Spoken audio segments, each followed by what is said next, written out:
Have you ever watched musicians talk to each other and thought, what language are they speaking? Someone yells, go to the six. And you're like, what? I thought we were playing chords and now they're doing numbers. This video is for you.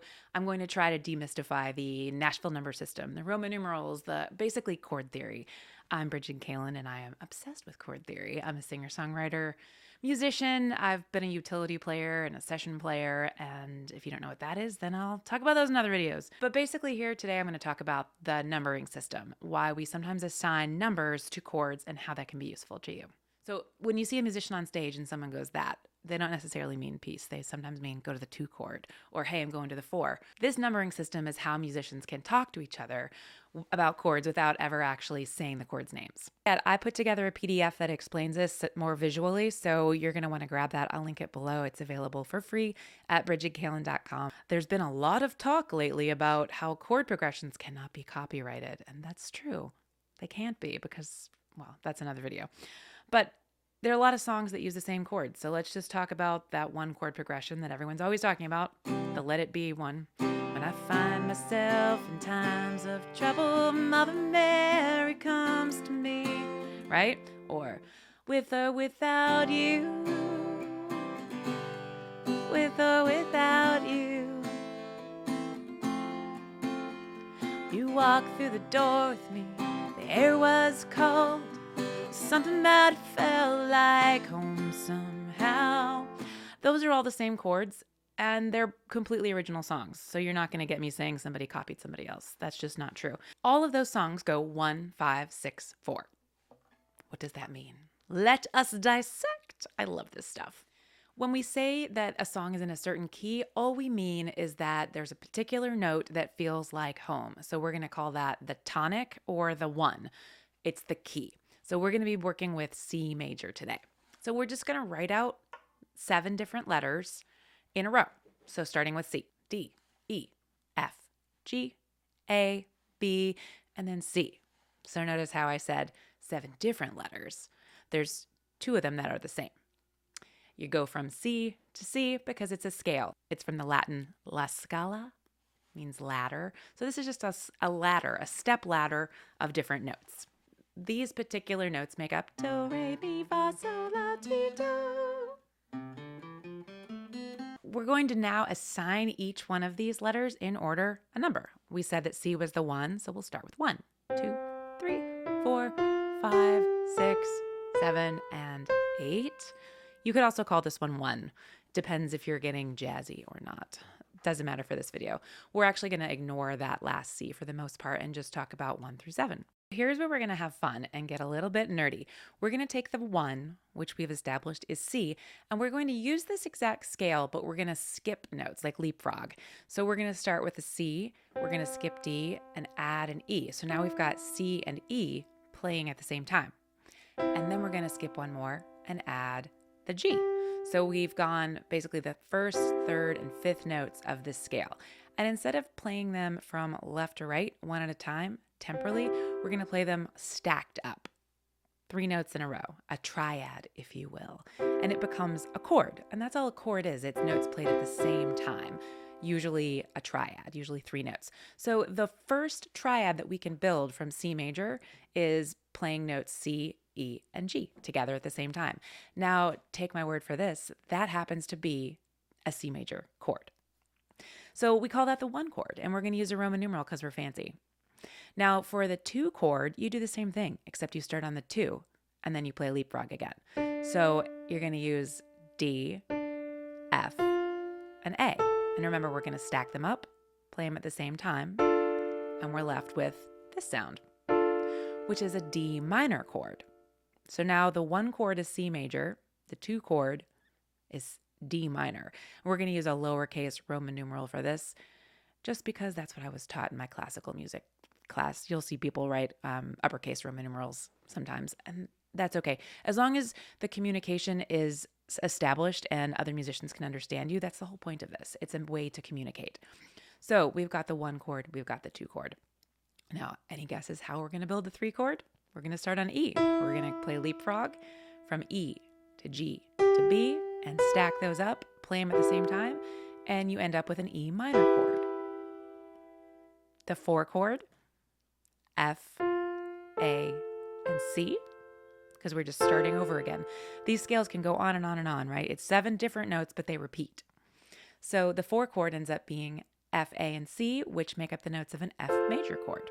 So the 4 chord, when you're in the key of C, is an F major chord. The 5 chord, G, B, and D, because after C would come D. We're playing leapfrog still, and we're still using just the notes in the C major scale. So that comes up as a G major chord. There we have the 1, 2, 3, 4, and 5 chords so far. The 6 chord would be A, C, and E. That makes up an A minor chord. All right? So far, we have 3 major chords and 3 minor chords. The 1, 4, and 5 are major. The 2, 3, and 6 happen to be minor. The 7 I'm going to talk about real quick. I don't want you to remember any of it. If we follow the same leapfrog method, we're going to get B, D, and F, which sounds very odd together. It's a half diminished. Really, it's a diminished. We're going to call it a half diminished, or my music professors will freak out, even though I think my music professors are long dead, but the 7 chord is a half diminished. Trust me on that. It's not used very often, and I'm not going to get into it on this video, but I will dive into it on another video.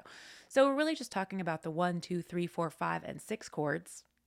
The major ones are the 1, the 4, and the 5. And remember, that just means it's a triad that plays notes in the C major scale, every other note, starting on a particular degree of the scale.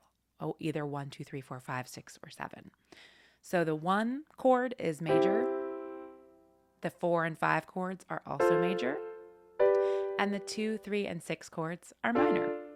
And there you have the 6 chords that will sound great in the key of C together. And this is part of why you can't copyright chord progressions, because if you're going to stick in a key and you're going to play in the key of C, you've only got 6 chords to work with, maybe 7. The B half diminished is going to sound a little odd in most music that people want to write.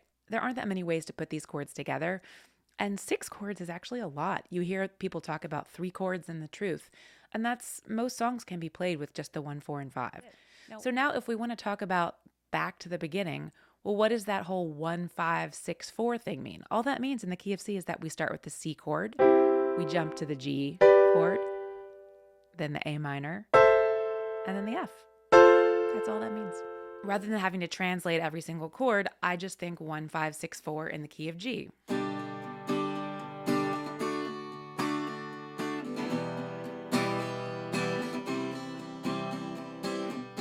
Because those same chords, 1, 5, 6, 4, have the same relationship to each other no matter what key you're in.